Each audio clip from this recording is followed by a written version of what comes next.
మా latest videos కోసం మా ఈ తెలుగు న్యూస్ ఛానల్ సబ్స్క్రైబ్ చేసి గంట సింబల్ యాక్టివేట్ చేసుకోండి. రేపు శ్రావణ గురువారం రోజు రాత్రికి 5 యాలుక్కాయలతో ఇలా చేస్తే చాలు, ఎంత దరిద్రమైనా పోతుంది. ఎంత దరిద్ర జాతకులు అయినా కోటీశ్వర్లుగా మారిపోతారు. కోట్లకు పడగలెత్తుతారు. అర నిమిషంలో అద్భుతాలు జరుగుతాయి. మీకు ఉండే అన్ని సమస్యలు పోతాయి. వృత్తిపరంగా ఉండే సమస్యలు, వివాహపరంగా ఉండే సమస్యలు, వ్యాపారపరంగా ఉండే సమస్యలు, అప్పుల సమస్యలు, ఆర్థిక బాధలు అన్నీ పోతాయి. ముఖ్యంగా ధన సమస్యలనేవి పోతాయి. ధనం బాగా కలిసి వస్తుంది. చాలా మంచి ఫలితాలు వస్తాయి. ఆ ఫలితాలన్నీ చూసి మీరే ఆశ్చర్యపోతారు. కాబట్టి ఈ శ్రావణ గురువారం రోజు యాలకుల పరిహారాన్ని అందరూ చేయండి.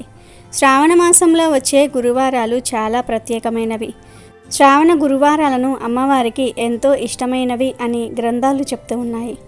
ఇలాంటి రోజున యాలకులతో ఈ పరిహారాన్ని చేసుకుంటే చక్కటి ఫలితాలను పొందుతారు. కాబట్టి మీరు తప్పక ఈ పరిహారం చేసుకోండి. ఈ పరిహారం చాలా చిన్నది, కానీ ఫలితాలు మాత్రం చాలా గొప్పగా ఉంటాయి. యాలకులు అందరి ఇళ్లలో ఉంటాయి. యాలకులను అందరూ చులకనగా చూస్తారు, కానీ యాలకులు చాలా వరకు మన ఇబ్బందులను లాగేసుకుంటూ ఉంటాయి. మన కోరికలను నెరవేరుస్తూ ఉంటాయి. అంటే వివాహము, ఉద్యోగము, వ్యాపారము, ధనం, ఇలా ఏ కోరికలు ఉన్నా ఆ కోరికలన్నీ కూడా యాలకులు నెరవేరుస్తాయి. దుష్ట బాధలను, నర దృష్టిని కూడా యాలకులు తొలగిస్తాయి. యాలకులంటే శ్రీ మహాలక్ష్మీదేవికి ఎంతో ఇష్టం కనుక శ్రావణ గురువారం రోజు ఈ యాలకుల పరిహారం చేసుకుంటే లక్ష్మీదేవి అనుగ్రహం కలిగి దరిద్రాలన్నీ కూడా పోతాయి. ధనవంతులుగా మారుతారు. మరి ఇంతకీ శ్రావణ గురువారం రోజు రాత్రికి 5 యాలకులతో ఏం చేయాలి అనే విషయాన్ని ఇప్పుడు మనం ఈ వీడియోలో వివరంగా తెలుసుకుందాం. అంతకన్నా ముందు విష్ణుమూర్తి నెమళ్లకు ఏం వరం ఇచ్చాడో తెలిపే కథను విందాం. ఒక అడవిలో ఒక మగ నెమలి ఇంకా ఒక ఆడనెమలి కలిసి నివసిస్తూ ఉన్నాయి. అవి రెండూ కూడా అడవిలో చాలా సంతోషంగా ఉన్నాయి. ఒకరోజు ఆడనెమలి ఇలా అంటుంది, నేను ఇక్కడ నుంచి వెళ్ళాలని అనుకుంటున్నాను. ఎక్కడైతే ఎక్కువగా నెమళ్ళు ఉంటాయో అక్కడికి వెళ్దామని అనుకుంటున్నాను అని అంటుంది. అది విని మగనెమలి, నువ్వు అక్కడికి వెళ్ళినట్లయితే గొడవలు జరుగుతాయి అని అంటుంది. మనమిద్దరము ఈ అడవిలో ఎంత సంతోషంగా ఉంటున్నామో మనకు ఇప్పుడు అక్కడికి వెళ్ళవలసిన అవసరం ఏముంది అనగానే ఆడనెమలి గొడవ చేయటం ప్రారంభించింది. ఆడనెమలి వెళదాము అని గొడవ చేసేసరికి మగనెమలి సరే వెళ్దాం అని అంది. ఇక ఆ 2 నెమళ్ళు కలిసి ఒక నగరానికి వచ్చాయి. ఆ నగరంలోని రాజు పశుపక్షులు మాట్లాడుకునే మాటలను చాలా సులభంగా అర్థం చేసుకోగలిగేవాడు. ఆ రాజు అన్ని పక్షుల మాటలను అర్థం చేసుకునే విద్యను నేర్చుకున్నాడు. ఆ ఆడనెమలి, మగనెమలి ఆ నగరంలోనికి వచ్చాయి. ఒకరోజు రాజు తన రాణితో ఇలా అన్నాడు, నాకు చాలా ఆకలిగా ఉంది, భోజనం పెట్టు అని అడుగుతాడు. రాణి పంచభక్ష పరమాన్నాలు వండి ఒక చేతితో మంచినీళ్లు పట్టుకొని ఇంకొక చేతితో భోజనం ప్లేట్ తీసుకొని రాజుగారి దగ్గరకు వచ్చింది. రాజుగారి ఎదురుగా ఉంచింది. రాణి భోజనం ప్లేట్ తీసుకొని వచ్చేటప్పుడు ఒక అన్నం మెతుకు కింద పడిపోయింది. అక్కడ కొన్ని చీమలు వచ్చాయి. ఒక చీమ అన్నం మెతుకు తీసుకొని అక్కడి నుండి వెళ్ళిపోయింది. రాజుగారు అదంతా చూస్తూ ఉన్నారు. ఆ చీమ దగ్గరకు వెంటనే ఒక పెద్ద చీమ వచ్చింది. పెద్ద చీమ చిన్న చీమను, నువ్వు మళ్ళీ వెళ్ళి ఆ రాజుగారి ప్లేట్లో నుండి వేరే అన్నం మెతుకుని తీసుకుని రమ్మని చెప్తుంది.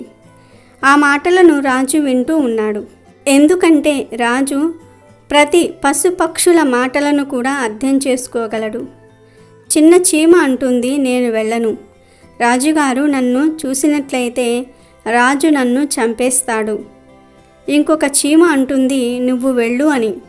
రాజు ఆ రెండిటినీ కూడా గమనిస్తూ ఉన్నాడు. చీమల రెండిటికి కాసేపటికి అర్థమయ్యింది రాజు తమ మాటలను అర్థం చేసుకుంటున్నాడు అని. రాజుగారు మనం చెప్పే మాటలను విన్నారు, అందువలనే ఆయన మనల్ని చూస్తున్నారు అని ఒక చీమ ఇంకొక చీమతో అంటుంది. రాజుగారు మన మాటలను విని ఉంటే రాజుగారు ఆ మాటలు వేరే వారెవరికైనా సరే చెప్పినట్లయితే రాజు రాయిగా మారిపోతాడు అని చెప్తుంది. రాజుగారు చీమలనే మాటలను విని నవ్వుకుంటూ ఉన్నారు. అది విన్న రాణి వంటగదిలో నుండి బయటకు వచ్చింది. వంటగదిలో నుండి వచ్చేసరికి రాజు నవ్వుకుంటూ ఉంటాడు. రాణి చూసింది. రాణి రాజుగారి దగ్గరకు వచ్చింది. మహారాజా, నా వల్ల ఏమైనా తప్పు జరిగిందా? ఎందుకు మీరు ఇంతలా నవ్వుతున్నారు అని అడిగింది.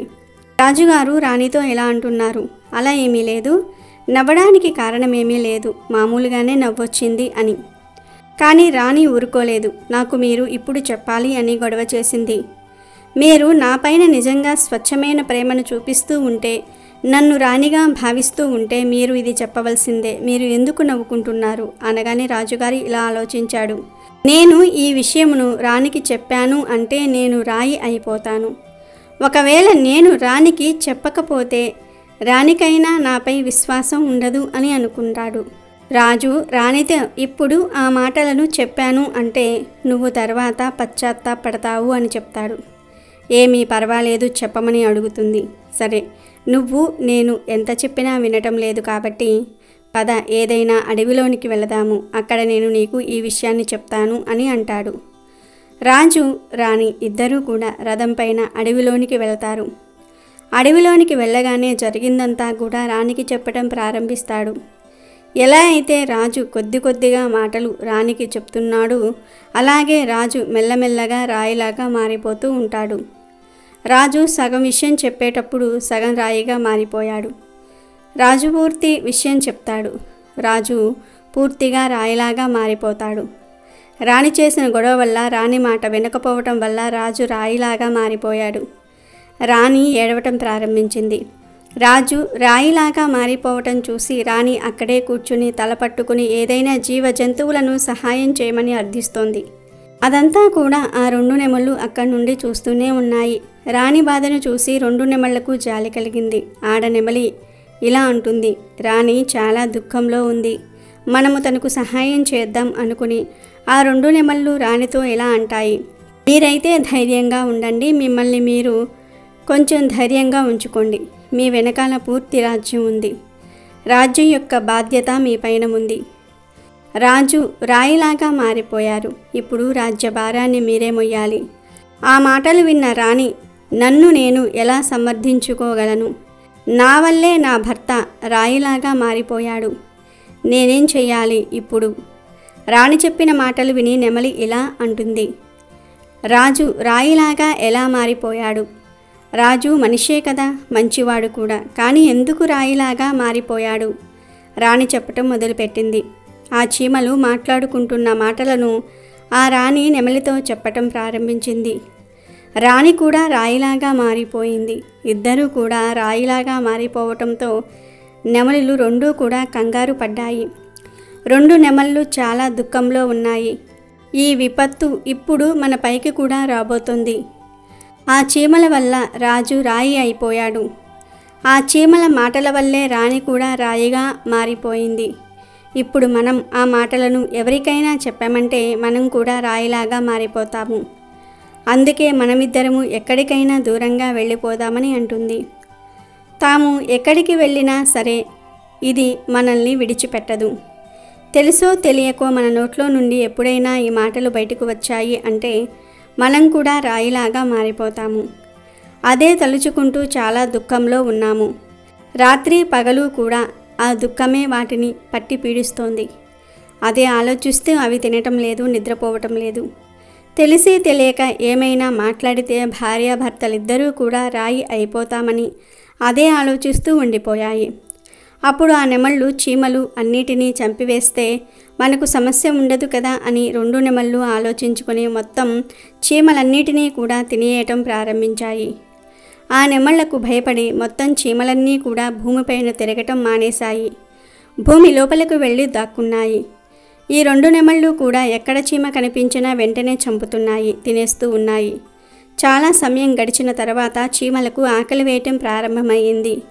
భోజనమైతే భూమిలో లభించటం లేదు, భోజనమైతే బయటే లభిస్తుంది కదా. భోజనం కోసం చీమలు బయటకు వస్తే నెమలు వాటిని తినేస్తూ ఉన్నాయి. అప్పుడు చీమలు శ్రీ మహావిష్ణువును ప్రార్థించడం ప్రారంభించాయి. ఆ భక్తిలో అవి లీనమైపోయాయి. ఆ భక్తిలో లీనమైపోయిన చీమలు ఎక్కడ ఉన్నారో కూడా వారు మర్చిపోయి ఘోర తపస్సు చేశాయి. చివరికి శ్రీహరి వాటికి దర్శనమిచ్చాడు. విష్ణుమూర్తి చీమలతో ఇలా అంటాడు, మీకేం కావాలో అడగండి, అప్పుడు చీమలు రెండూ కూడా చాలా రోజుల నుండి ఆకలితో దాహంతో ఉన్నాము, మా పొట్టలో ఒక ముడి వేయండి, ఆకలి వేయకుండా. మాకు ఆకలి వేయకపోతే మేము బయటికెందుకు వెళ్తాము?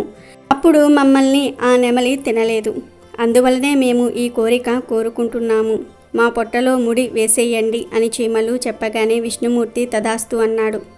ఇక ఇప్పుడు చీమలకు ఆకలి వేయకుండా ముడి పడిపోయింది. ఈ రోజుకి కూడా చీమల కడుపులో ముడి వేయబడే ఉంది. చీమలకు పొట్టే లేకుండా పోయింది.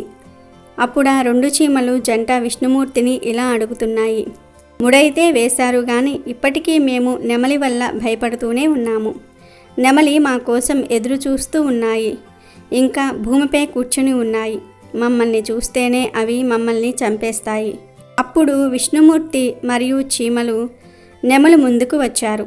విష్ణుమూర్తి నెమలితో ఇలా అంటున్నాడు, నువ్వు చీమలు తినటం మానేయి. ఇందులో చీమలకు ఏ దోషమూ లేదు, ఆ దోషమంతా రాజుదే. ఎందుకంటే ఆ రాజుకు జీవ జంతువుల మాటలను అర్థం చేసుకునే శక్తి కాకుండా వాటి రూపంలోనికి మారగలే శక్తి కూడా ఉంది. వాటి రూపం ధరించినట్లయితే ఆ రాజు పశుపక్షులతో సంభోగాన్ని కూడా చేయగలడు. అప్పుడు ఆ పశుపక్షులు గర్భధారణ కలిగినట్లయితే వాటిని వదిలేసి మనిషిలాగా మారిపోతాడు. రాజు తన మూర్ఖత్వం కారణంగానే తను రాయిలాగా మారిపోయాడు అని చెప్పాడు. మరి రాణి చేసిన దోషం ఏమిటి అని అడిగాయి నెమళ్ళు. తన భర్త పాపంలో తన భార్య కూడా బాగానే పాలు పంచుకుంది. అతని భార్య అతన్ని ఆపి ఉంటే తను అంత పెద్ద పాపాన్ని చేసేవాడు కాదు. అందువలనే అతని భార్య కూడా ఆ పాపంలో భాగాన్ని పంచుకుంది. అందువలన తను కూడా రాయిలాగా మారిపోయింది. శ్రీహరి చెప్పిన మాటలు విన్న తర్వాత నెమలి శ్రీ మహావిష్ణువును ఇలా అడుగుతుంది, ప్రభు, ఇప్పుడు మేము రాణి చెప్పిన మాటలను విన్నాము కదా, ఆ మాటలు ఎవరికైనా చెప్పినట్లయితే మేము రాయిలాగా మారిపోతామా అని అడుగుతుంది. శ్రీ మహావిష్ణువు ఇలా చెప్తున్నాడు, ఆ శాపము ఇక్కడతో సమాప్తం అయిపోయింది. మీరు ఎవరితో చెప్పినా ఎటువంటి ఇబ్బంది లేదు. మీరు ఈ విషయాన్ని ఎవరికైనా చెప్పవచ్చు. ఆ మాట వినగానే రెండూ కూడా చాలా సంతోషపడ్డాయి. శ్రీహరి విష్ణువు అంతర్ధానమయ్యాడు. రెండు నెమళ్ళ ఆనందానికి అవధులు లేవు. పక్షులకు ఆనందం కలిగినట్లయితే అవి నాట్యం చేయటం ప్రారంభిస్తాయి. అలాగే నెమలి కూడా నాట్యం చేస్తుంది. నాట్యం చేస్తూ ఆ సంతోషంలో తన పాదాల వైపుకు చూసింది. పాదాలు పగిలిపోయి ఉన్నాయి. తన కాళ్లను చూసుకుని తను ఏడవటం ప్రారంభించింది. ఎంత అందంగా ఉండేవి, ఇప్పుడు నా పాదాలు ఇలా పగిలిపోయాయి. ఎంత వికృతంగా ఉన్నాయి. మొత్తం నా శరీరమంతా చాలా అందంగా ఉంది, కానీ నా కాళ్ళు మాత్రం ఇలా పగిలిపోయి సుందరతను కోల్పోయి ఉన్నాయి. నెమలి పాదాలు పగిలిపోవడానికి కారణము తను చీమలను తినటమే. తను చాలా చీమలను కొట్టి కొట్టి తిన్నది. ఆడ నెమలి కూడా తిన్నది, మగ నెమలి కూడా తిన్నది. ఇద్దరి పాదాలు కూడా పగిలిపోయాయి. ఇప్పటికీ కూడా ఎవరైతే మనుషులు చీమలను తింటారో వారి శరీరము ఇరుకుగా తయారవుతుంది, అందవిహీనంగా మారుతుంది. పాములు ఎక్కువగా చీమలు తింటూ ఉంటాయి. అందువలన తమ శరీరం అనేది ఊడిపోతూ ఉంటుంది. ఈ విధంగానే నెమలి పాదాలు కూడా పగిలిపోయాయి. తన కాళ్ళు హీనంగా తయారయ్యాయి. అది చూసి నెమలి ధారాళంగా ఏడుస్తూనే ఉంది. తన కంట్లో నుంచి నీళ్లు ధారలాగా వస్తూ ఉన్నాయి. ఆడనెమలి మొగనెమలికి ధైర్యం చెప్తుంది. కంటి నుండి వచ్చే నీటిని ఆపడానికి ప్రయత్నాలు చేస్తూ ఉంది, కానీ ఆపలేకపోయింది. నెమలికి చేతులు లేవు. తన నోట్లోనే ఒక్కొక్క కన్నీటి బొట్టును ఆపుతూ ఉంది. తన నోట్లో ఉంచుకునే ప్రయత్నాలు చేస్తూ ఉంది. నోట్లో ఉంచుకుంటుంది. ఈ విధంగా చాలాసార్లు ఆడనెమలి మగనెమలి కళ్ళల్లో వచ్చే నీటిని ఆపుతూ ఉంది. ఆ ఆడనెమలి చూపించే ప్రేమను చూసి శ్రీ మహావిష్ణువు మళ్ళీ దర్శనమిచ్చాడు. శ్రీ మహావిష్ణువు ఆ నెమళ్లతో ఇలా అంటాడు, మీ ప్రేమ ఎప్పుడూ కూడా ఇలానే ఉండాలి. మీరిద్దరూ ఎప్పుడూ సంతోషంగా ఉండమని ఆశీర్వాదాన్ని ఇస్తాడు. అందుకే ఇప్పటికీ కూడా నెమళ్ళు సంభోగం అనేవి చేయవు. నెమలి కంట్లో నుండి నాట్యం చేసేటప్పుడు నీరు వస్తూ ఉంటుంది. ఆ నీటి వల్లనే ఆడనెమలి పిల్లలను కంటుంది. ఇక వీడియోలోకి వస్తే శ్రావణ గురువారం రోజు చక్కగా 5 యాలుకలను తీసుకోండి. అవి కూడా డ్యామేజ్ అవ్వని యాలుకలు తీసుకోండి. అంటే గింజలు లేని యాలుకలు, విరిగిపోయిన యాలుకలు, చిట్లిపోయిన యాలుకలు కాకుండా మంచిగా గ్రీన్ కలర్లో ఉండే యాలుకలు తీసుకోండి. ఈ పరిహారాన్ని కేవలం రాత్రి సమయంలో మాత్రమే చేయాలి. అంటే 7 దాటిన తర్వాత, పూర్తిగా చీకటి పడిన తర్వాతే చేయాలి. పగటిపూట చేయకూడదు. రాత్రిపూట ఈ పరిహారం చేయటం వలన మీ ఇంట్లోని నెగిటివ్ ఎనర్జీ అంతా కూడా పోతుంది, దరిద్రమంతా కూడా పోతుంది, ధనబాధలన్నీ కూడా పోతాయి. కనుక ముందు ఒక మంచి 5 యాలకులు తీసుకోండి. ఆ యాలకులను చిన్న ప్లేట్లో కానీ బౌల్లో కానీ వేయండి. ఆ తర్వాత ఆ యాలకుల మీద 2 ఎండబెట్టిన వేప ఆకులను వేయండి. అంటే ముందు రోజే 2 వేప ఆకులను ఎండబెట్టి ఉంచుకోండి. లేదంటే పచ్చి వేప ఆకులను అయినా సరే వేసుకోవచ్చు. ఇక ఆ తర్వాత కొంచెం కర్పూరం పొడిని కూడా వేయండి. ఇప్పుడు ఈ పాత్రను మీ చేతిలో పట్టుకుని ఒక్కసారి ఇల్లంతా తిరిగేయండి. గదులన్నిటిలో కూడా తిరిగేసిన తర్వాత ఈ పాత్రను మీ ఇంటి మధ్యలో నడిబొడ్డున పెట్టండి. అగ్గిపుల్ల సాయంతో యాలకులను వేప ఆకులను కాల్చివేయండి. కర్పూరం పొడి వేసాం గనుక అన్నీ చక్కగా కాలిపోతాయి. మీరు కావాలంటే మళ్ళీ కర్పూరం పొడి వేసి కాల్చవచ్చు.